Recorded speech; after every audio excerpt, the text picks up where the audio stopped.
from East Hartford, Connecticut, this is GovLove, a podcast about local government brought to you by engaging local government leaders. I'm Marissa Baum, Head of Communications for the town of East Hartford, and your GovLove host for this episode. GovLove is produced by ELGL, Engaging Local Government Leaders. You can support GovLove by becoming an ELGL member. ELGL is a national, volunteer-run, membership-based nonprofit organization with a mission to engage the brightest minds in local government. Check us out and learn more about our $50 annual membership at elgl.org. And now, on with our show. Today's guest, Jay Lockaby, is a Transportation Supervising Engineer in the Traffic Signals Unit within the Connecticut Department of Transportation's Division of Traffic Engineering, and he serves as the state of Connecticut's Traffic Signal Asset Steward. Jay graduated with a Bachelor of Science in Civil Engineering from the University of Tennessee and has worked in the Division of Traffic Engineering since joining CTDOT in 2014. He has been involved in a depth of transportation projects at the DOT, such as planning studies, traffic signal design and operations, traffic system capacity analyses, and intelligent transportation systems. He also serves as a member of the DOT Roundabout Committee. Jay is the immediate past president of the Connecticut section of ITE, a community of transportation professionals, having served as vice president, secretary, and treasurer prior to his 2025 presidential term. And now is the time when our loyal GovLove listeners call me out and say, Marissa, you're doing it again, featuring a state agency on a podcast about local government. But y'all know me, I'm going to do it anyway, because government doesn't operate in silos. The work we do at a local level is deeply connected to what's happening at the state and sometimes federal level. Whether it's navigating complex systems, communicating big decisions, building public trust, or ultimately improving outcomes for our communities, we have to be able to work across those lines of government. And transportation is a perfect example. The roads people drive on every day don't stop at a municipal boundary, and neither do the challenges we're trying to solve. Creating safer streets and better communities requires state and local partners to communicate, collaborate, and perhaps most importantly, listen to one another and the people we serve. So today, we're stepping just outside the traditional GovLove local government box to talk about what happens when state and local government work together to tackle one of the most visible and sometimes most contentious issues in our communities, transportation. So, welcome to GovLove, Jay. Thanks for joining me. Hi, Marissa. Thanks for having me. I'm looking forward to it. All right. Before we dive into those heavy-hitting questions, let's have some fun with a lightning round to get to know you better, Jay. My first question is, what is your go-to karaoke song? And more importantly, are you any good? This is a tough question. I don't have the most wide-ranging vocal range, but somebody who I've listened to that fits a little bit more my vocal range is Johnny Cash. So I'd probably do like Folsom Prison Blues. I'd like to think I can sing in tune, but probably listening back to myself, I don't think I'd be all that good. Sometimes the setting means that it doesn't really matter the quality. It's just the entertainment value. So I got to hand you props for the Johnny Cash response. That's great. I'm curious to know what's a book, podcast, or show that you think every public servant should check out. Yeah, so I do listen to a lot of podcasts and especially transportation-related podcasts. And something that stuck out to me the past couple of years was the Big Dig podcast produced by WGBH out of Boston. And it is fascinating not only because of the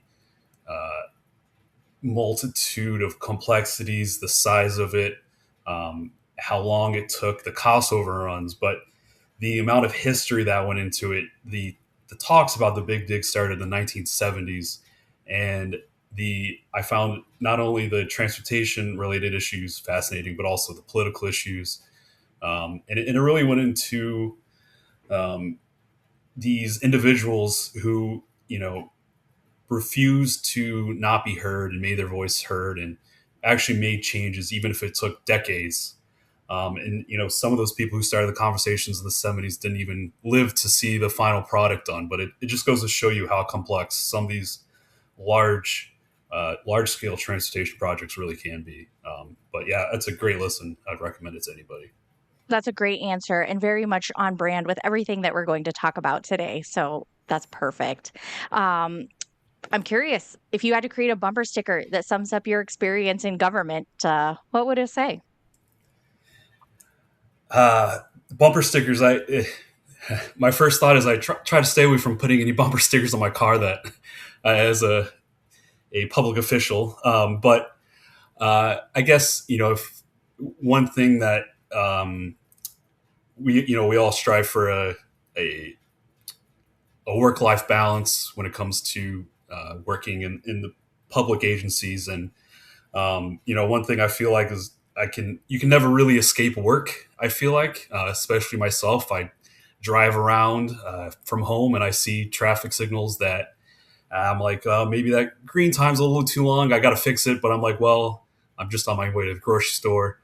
Or, for example, when I go on vacation, I have to take a look at the traffic signals that are around. I make notes. I look at all the different traffic ways that other states do things or other countries do things.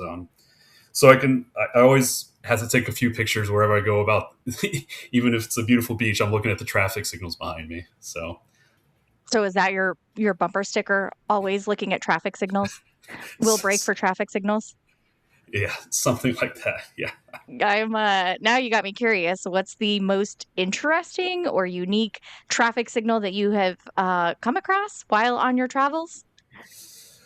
Um, yeah, I guess from a sheer large scale, Florida has a lot of huge intersections that only Florida would be able to fit in the amount of lanes that they have. And they have some really large traffic signal structures in Florida. Something we could never hope to fit in within the right of way in Connecticut with a lot of old and historic properties that we have in Connecticut. But just the sheer scale in some of the other larger southern states is always gets me.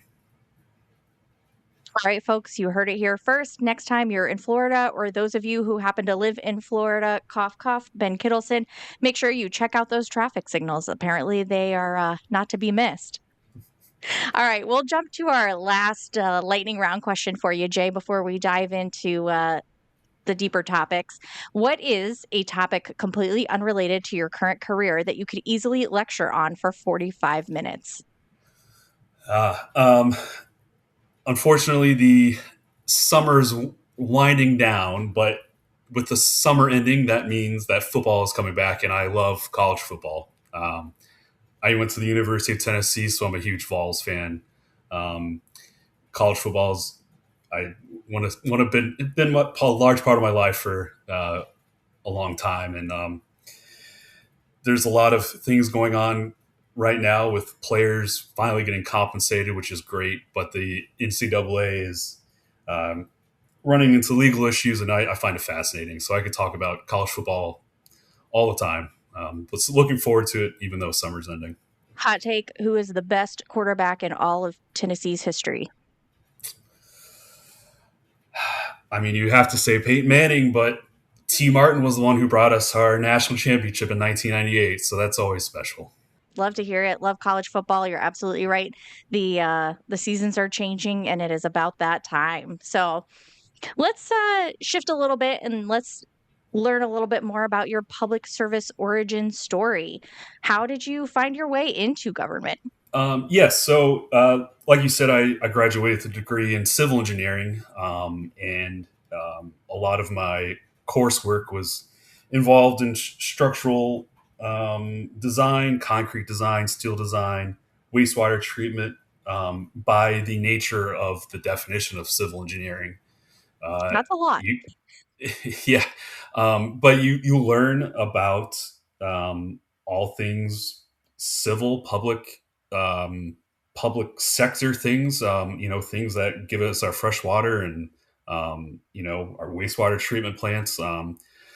So I studied all of that, and I was came back from Tennessee, and I was in Connecticut, and that driving around as a kid all the time, you learn the roads, and I was always interested in being able to put my own imprint on the transportation system. So when was interviewed and hired by the Connecticut DOT, I was more than happy, and it's been really great. And so yeah, I didn't necessarily think I would be designing traffic signals when I was studying my steel and concrete design in college, but here I am, and it's been really great. That's really cool that you got the opportunity to learn about all different types of civil engineering projects while you were in school. And I'm glad that you're enjoying traffic engineering. It's interesting. I wonder how many people out there, when they're asked at fifth grade career day what they want to be when they grow up and they respond with a traffic engineer. I'd be really curious to know. But it sounds like a really cool job. So, can you tell me what sorts of work you've been responsible in your roles over the years? Specifically, are there any particularly notable experience that have led to any key learning moments for you? Yeah, before I get into that, I want to say you actually hit on it, where I think it's a little bit of a we're trying to do our best outreach to college kids to give them awareness of more of these transportation related fields instead of just bridge construction or like highway design. But there's this other traffic aspect to our transportation system. But when I started at Connecticut DOT, I was in our traffic operations unit, and it was really great for me, even though at the time there were some struggles for me personally, because the way the traffic operations unit kind of works is they get kind of a lot of the complaints from the public and from local officials and from municipalities. So you kind of get really good at receiving phone calls from people who need help. They have issues, and a lot of times by the time they get to you, they've talked to three or four other people, and they're very. It's I can only imagine how annoying that can be. So it really taught me to have a little more patience, to listen to people, and share that I might not be able to solve your issue, but I'm here to listen, and let's see what we can do. And that those kind of lessons helped me a lot, because in politics and in public agencies, you get somebody's calling because they have something they need fixed, or they want to talk to somebody, and so um, learning that patience was really beneficial in my early career. Um, and yeah, so we would get I still obviously get public concerns all the time, but it was just kind of like the quote unquote other department. It would just kind of, if somebody couldn't solve the issue, they would say, "Hey, traffic, uh, see what you can do to respond."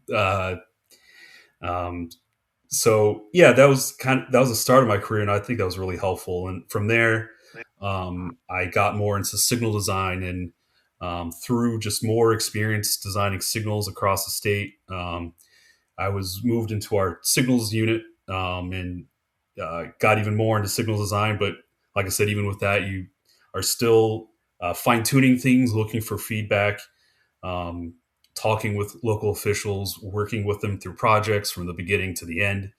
And really, there is no end. Always, you're always trying to continually improve, always looking for feedback. So yeah, it's been a good experience, and like I said, that early learning in my career was really important. Yeah, a little bit of empathy goes a really long way when dealing with the public, right? Yeah. Absolutely. So for those of us who do not live and breathe transportation, what does a traffic engineer do on a daily basis? You talked a little bit about signal design. The ignorant, I guess, driver in me is like, oh, all signals are created equal, I suppose, unless I'm going through a intersection with a roundabout, which of course we'll talk about a little bit later. But what is traffic signal design? Traffic engineering in general, it's kind of, we simplify it to signs, lines, and traffic signals. So everything a driver sees is really part of traffic engineering.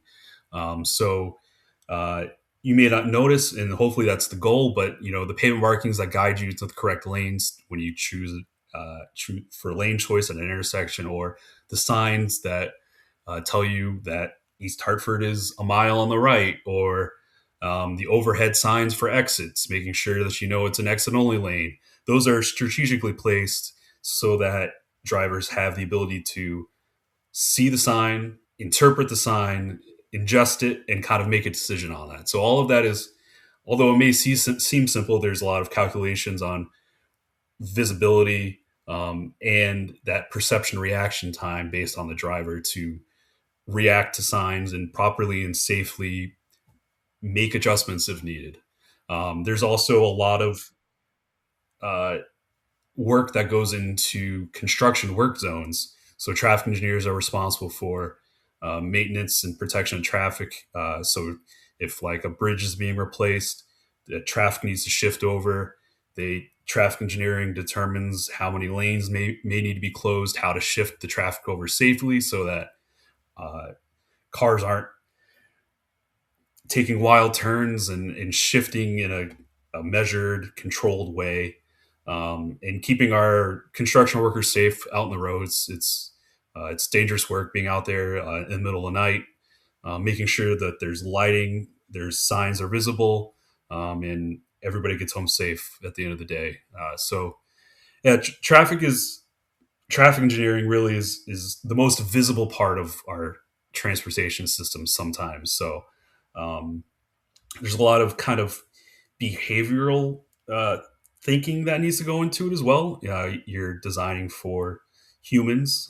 We're not all robots out on the road, so um, you can't just rely on technology. There's a lot of engineering judgment and design for human behavior that goes into traffic engineering. You just said a lot of really great things. So I want to backtrack just a little bit because I really appreciated what you said about, as a driver, if you're not thinking about the traffic engineering, the signage, the wayfinding, then that's probably a good thing. So I thought that was really cool. But I think now after today's podcast, it's something that I probably will think about a lot more, just because this is a whole new world to me, and it's really interesting how much thought and, like you said, strategy goes into it. You talked a little bit about safety and a little bit about technology, and I want to make sure we're touching on those as well. Let's talk specifically about Vision Zero. So, a lot of municipalities I know are prioritizing Vision Zero. Can you tell us a little bit about what that is? And then, when a municipality comes to the DOT with traffic safety concerns, kind of walk us through what that process typically looks like. So Vision Zero is the idea that any fatality that happens in our transportation system is preventable. And there are certain ideas on how to achieve that. Some of the ideas that have come about are kind of terms such as like complete streets, the safe system approach. But all of these things kind of go back to making everything on our transportation system kind of redundant. So let's say somebody does miss a sign.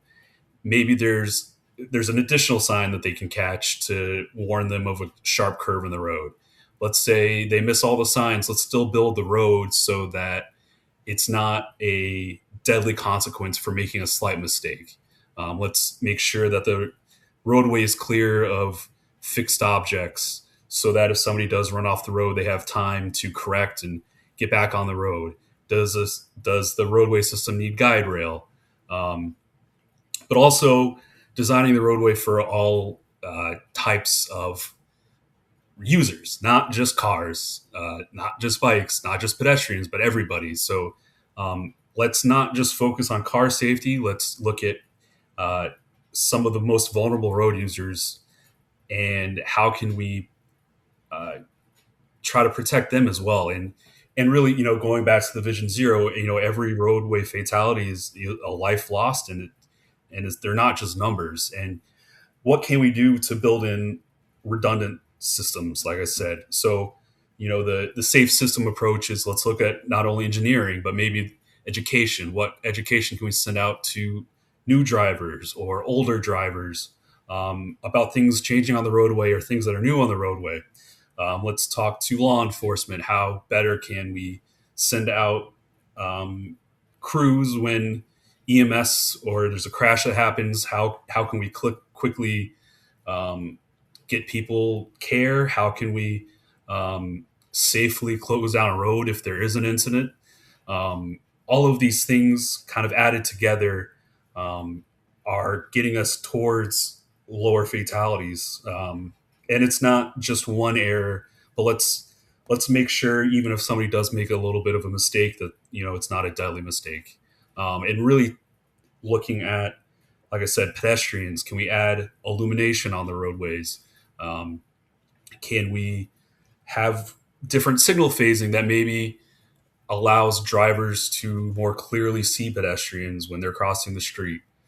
So it's the idea that all these things need to be considered. It's not just one error. It's not just one fix. It's kind of a multifaceted approach to how we see all of transportation. Yeah, I was going to say it's a really holistic approach to all of the users. Yes. So, what makes a municipality a good partner when you're working on a traffic project or helping support them towards a Vision Zero type goal? Yeah, it a lot of the times, coming to be blunt, coming from the state perspective, I don't know every little thing that is going on in every single town. I rely on local officials and local residents to tell us what their needs are. So um, I don't want to push a solution somewhere if the town has other priorities or there's something else going on in the town.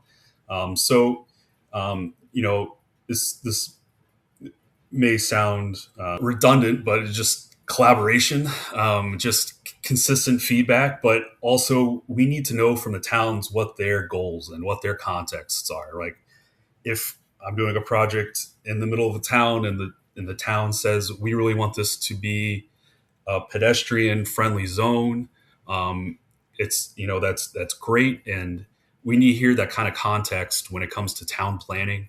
Um, and vice versa, if this is a major commuter corridor, like, let's talk about setting up this context for that, this roadway for that context, and maybe focusing areas different ways in the town, in different areas of the town.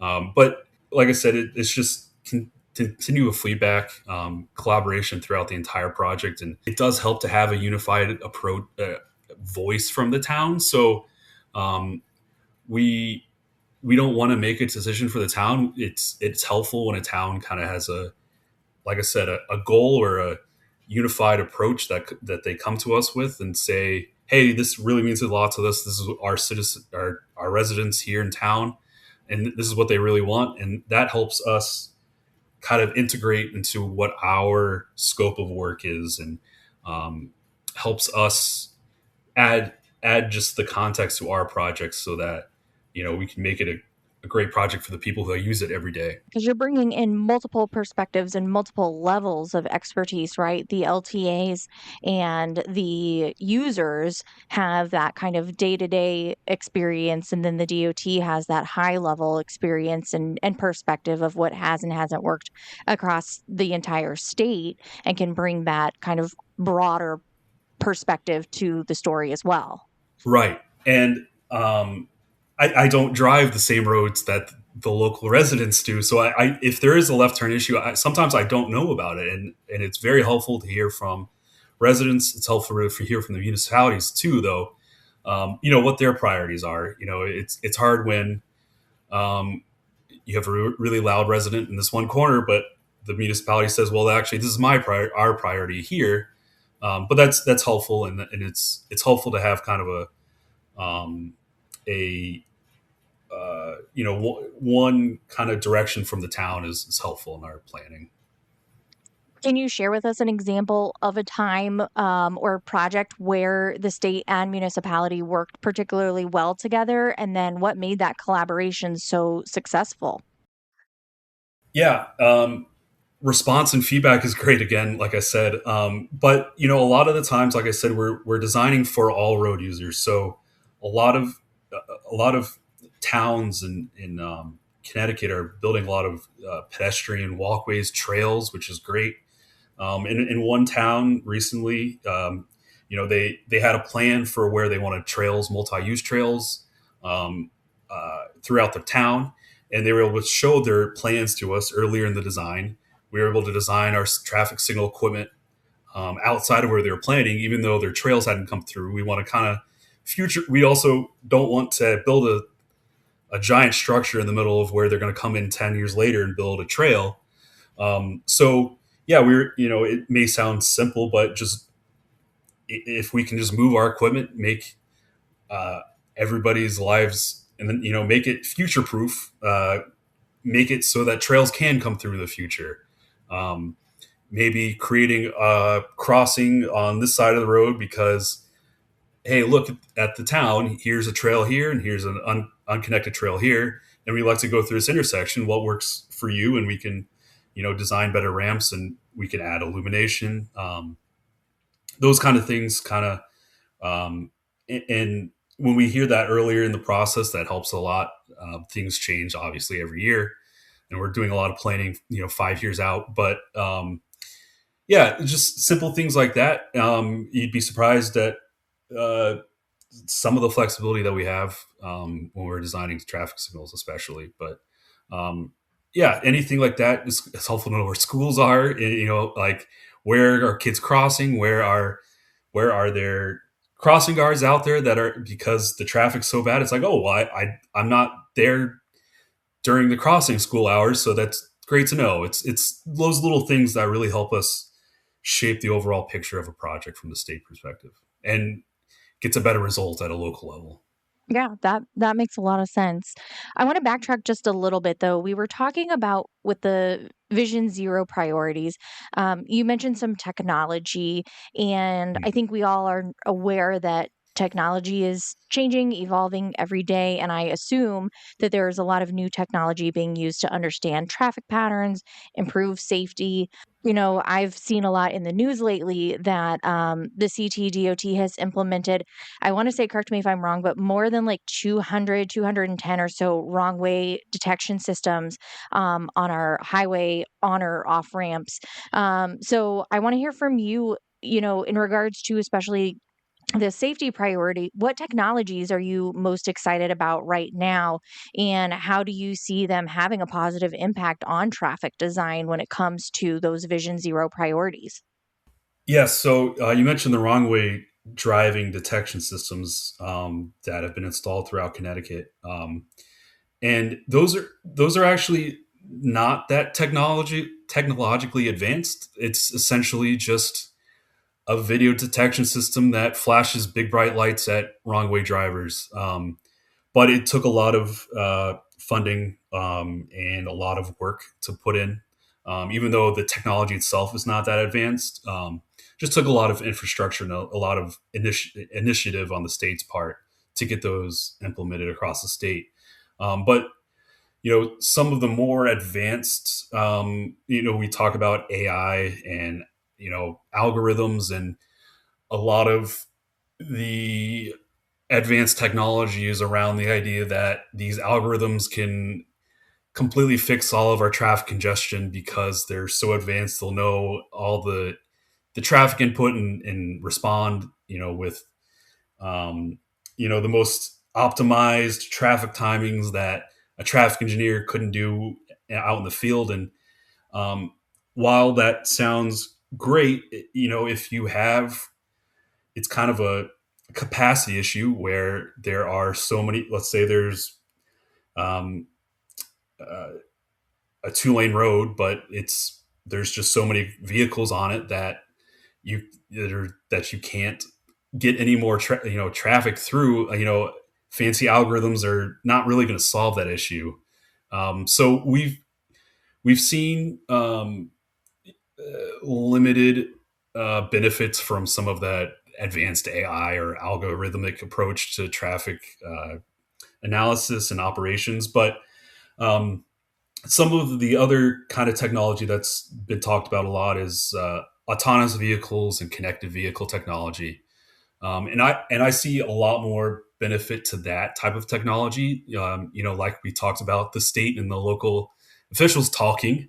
The idea is that our cars will talk to each other as well as talk to infrastructure. So I think a lot of benefits could be seen with that when it comes to public transportation. when you could have potentially buses communicating with our traffic signal infrastructure to maybe give a little bit more green time to a bus approaching an intersection. Or in Connecticut, we actually have a really cool dedicated bus way, CT Fast Track, which I think has been a pretty good success. But it's a dedicated roadway just for buses, and if we could get those buses to talk to the traffic signals that are at other, when they intersect other roadways, if you could preempt the signal if the bus is on the way, so that the buses are so efficient that it's just that convenient to take the buses. I think there's a lot of promise in the connected vehicle technology sphere, um, as opposed to trying to solve the vehicular demand. I think some of that technology can make public transportation a little bit more ideal for all populations. And so, we're trying to deploy a lot of that technology, but yeah, I think that's really interesting to me, is seeing that high tech connected vehicle technology. And I assume that when you're talking about that type of technology, it's the similar technology or maybe even the same technology with that signal preemption that we use in like EMS vehicles, right? So as the fire engine is approaching the signal, they have the capabilities of essentially changing it and giving themselves a green light so that they can continue through to fulfill their services and do that emergency service. Yes, to a smaller scale, because when that does happen with the EMS vehicles, they intend to shut down the entire intersection and completely shut off the rest of the traffic. So it causes a lot of interruptions. But maybe if you can balance it, time the bus up so that they're traveling at the same time, maybe just adjust it a little bit so it balances the rest of the intersection. It balances the rest of the network that it's in. So a lighter version of that, but really leaning on that technology to kind of meld, like I said, the advanced AI, but also some of the technology we already have with the emergency vehicle preemption, um, so that it doesn't completely shut down an intersection for a few minutes. So that, yeah, again, going back to all road users, um, if we can leverage some of that technology to serve all road users, bus users, drivers, and pedestrians. Yeah, it's a lot of exciting things, and I think just with, like I said, with coordination between active transportation users is kind of the future. That's really cool. Yeah, this is all sounding like very Jetsons. Cars talking to each other, cars talking to signals, but we've got self-driving cars at this point, so I guess this is the world that we are living in now. So, I want to shift gears just a little bit and talk about a word that I think generates just about as much passion as you could possibly garner in a public meeting or in a public forum, and that word is roundabouts. So I think most of our listeners, I would imagine, probably understand that the difference between a roundabout and a signalized intersection is that roundabouts are significantly safer. Can you tell us a little bit about, just give us some background on why roundabouts or what makes roundabouts such an effective safety tool? It basically comes down to the limiting the amount of conflicts that can happen at an intersection. At a typical signalized intersection, you have a lot of potential angle crashes that can happen. So it comes down to reducing conflicts at an intersection. At a typical traffic signal intersection or a four-way stop intersection, you typically have these angle type crashes that occur, and the angle type crashes are the cause of a lot of severe injuries and fatalities that happen at our intersections. So the roundabout reduces the amount of conflict points that happen at an intersection. There's just the entry conflict point and the exit conflict point. Um, so, going back to the safe systems, if we can reduce the amount of times car can possibly interact with another car or another pedestrian, you're just reducing statistics at that point. Um, the other benefit of a roundabout is tends to reduce speeds. You can build in geometry on the approach to naturally decrease the speed.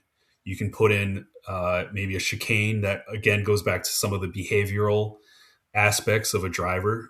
If you kind of force them to slow down, that's another great benefit of a roundabout. If there is a collision, it's usually at lower speeds, whereas at a typical four-way intersection, if you miss a red light, it's usually a very severe consequence. So roundabouts just are safer by nature, and because of the statistics and just reducing the possible severe injuries that can happen. Yeah, that makes a lot of sense. And actually, in the town of East Hartford, we are getting our very first roundabout shortly. It is currently in the design phase. And we were fortunate enough, and I would also say strategic enough, to work directly with the Department of Transportation. And we hosted a town hall on roundabouts last year. It was open forum, come one, come all, where the mayor, our LTA, which consists of our town engineer and our police chief, as well as representatives from the Department of Transportation and our director of public works, all came together to have an open forum and share about roundabouts, specifically the designs for the roundabout that we have planned for the town. But just in general, exactly everything that you've been talking about is how that crash data is really impacted, how it curbs bad driver behavior. Because one of my mayor's main initiatives really is safer streets. And we've talked about this already too. It's like a lot of municipalities are prioritizing this as well. So it was cool to be a part of that kind of proactive conversation when it came to public buy in. And we essentially are in the process of waging a PR campaign for pro roundabouts. So really thankful that the DOT was willing to come in and be a part of that conversation with our community. What have you learned about getting residents and elected officials comfortable with roundabout projects? I mean, for us, our elected official already on board, he was the driving force behind all of this. I imagine that's not always the case. And more importantly, as we see day in and day out, residents really polarized opinions on roundabouts for sure. I think you nailed it when you said strategic.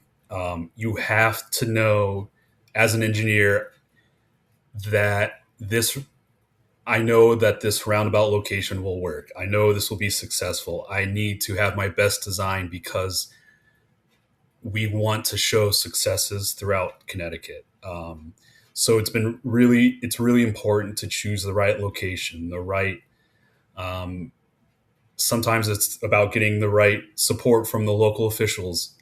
Just you have to make sure the situation is right because it is so easy if it goes wrong to pile on and have quotes about uh, National Lampoon's European Vacation on your Facebook posts. And so it's just you have to be. It's taken a lot of strategy when it comes to maybe convincing a local leader. Carmel, Indiana, is one of the most successfully deployments of roundabouts in any municipality in the United States, and all you have to do is, I think the mayor was elected like 15 times in a row because it was such a successful deployment across the entire town. Now, that's not applicable to every municipality, and I think it's just important to get it right when it's maybe your first time. It's important to get the correct design. It's important to have the right context because and the more positive experiences, the more you can build. So it's unfortunately it's making sure you get the first one correct.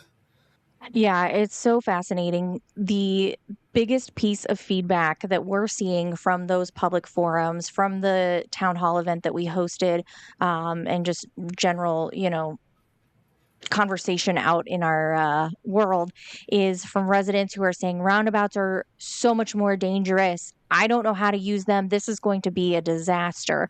So, how important is that public education and communication to the success of a traffic project like a roundabout?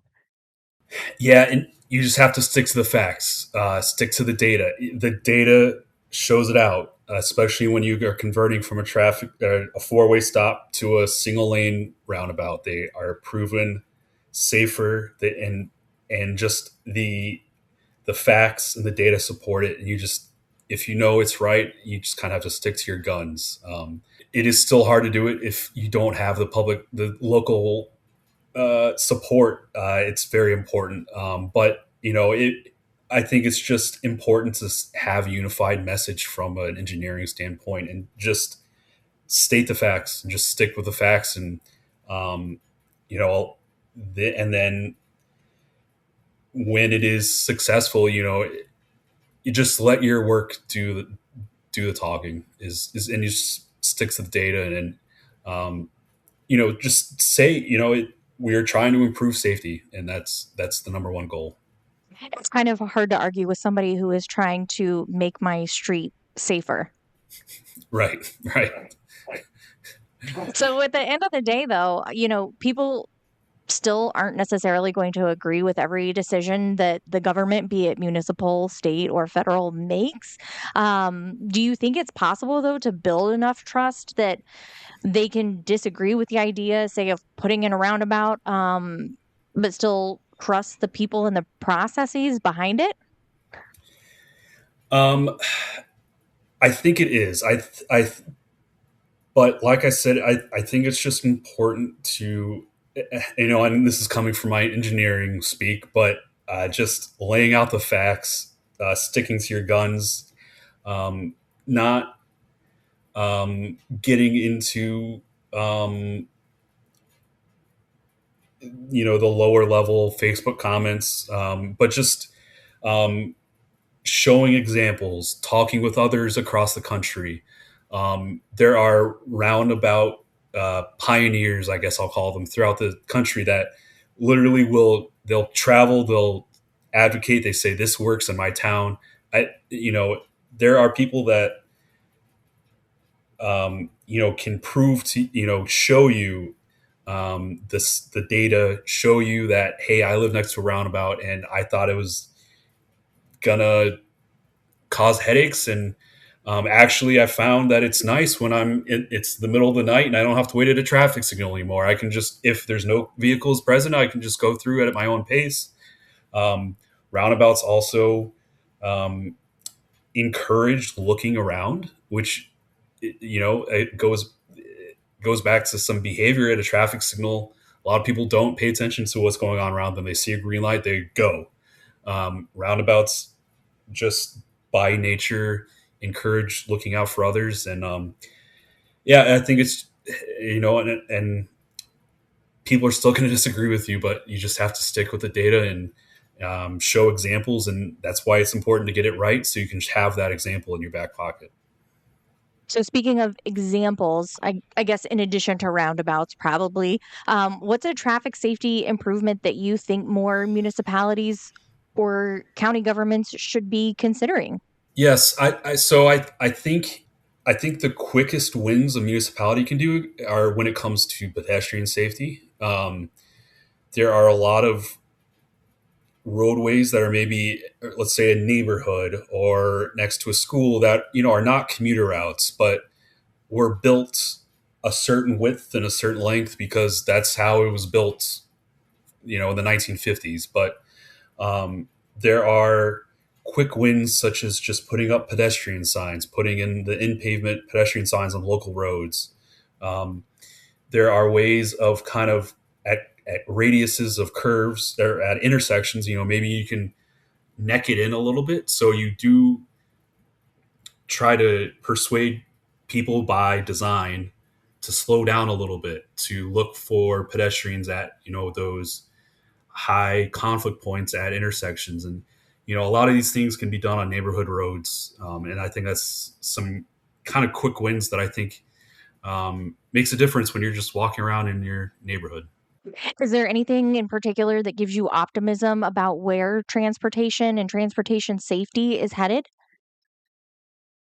Yes, I think it's just this is anecdotal, but I think it's just the overall thought processes from the whole transportation system and all of the transportation officials, and when it comes to local officials and more collaboration instead of even 30 years ago we were still knocking down a lot of land for highways and things like that. I think there's been a lot of shift in, like I said, designing for all roadway users. And so, yeah, anecdotal, but it gives me more optimism that there's more communication and thoughts going on when it comes to transportation.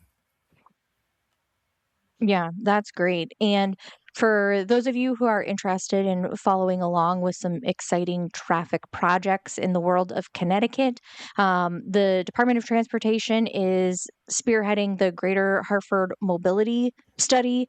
And I know lots of changes are in the future for the Greater Hartford area that impacts East Hartford's Main Street, which is actually a state road. So I'm really excited to see how this all kind of comes along. This has been really great, Jay. Thank you so much for your time and for teaching me and all of us a little bit about traffic engineering. Of course, this leads us to our last question of the show. And as a loyal GovLove listener, I know you know that it's coming. And so, if you could be the GovLove DJ, what song would you pick as the exit music for the episode? So I've joked with some of my friends before that it would be funny to create a playlist for a party that was all transportation related songs and see if anybody notices. And my first song on my transportation related playlist, I'm also a sucker for good bass lines, but the name of the song is Roundabout by the band Yes. So that'll be my exit music. I've never heard of this song, but I think it sounds really cool, and I'm excited to check it out as it plays out the episode. So thank you again, Jay. That ends our GovLove episode for today. Subscribe to GovLove on your favorite podcast app. New episodes drop every Friday. And if you're already subscribed to GovLove, go ahead and tell a friend or colleague about this podcast or share on social media. Help us spread the word that GovLove is the go-to place for local government stories. GovLove is brought to you by ELGL, Engaging Local Government Leaders. The best way to support GovLove is to become an ELGL member. You can reach us online at elgl.org/govlove or at GovLove Podcast on LinkedIn, Instagram, and X. Thanks for listening. This has been GovLove, a podcast about local government.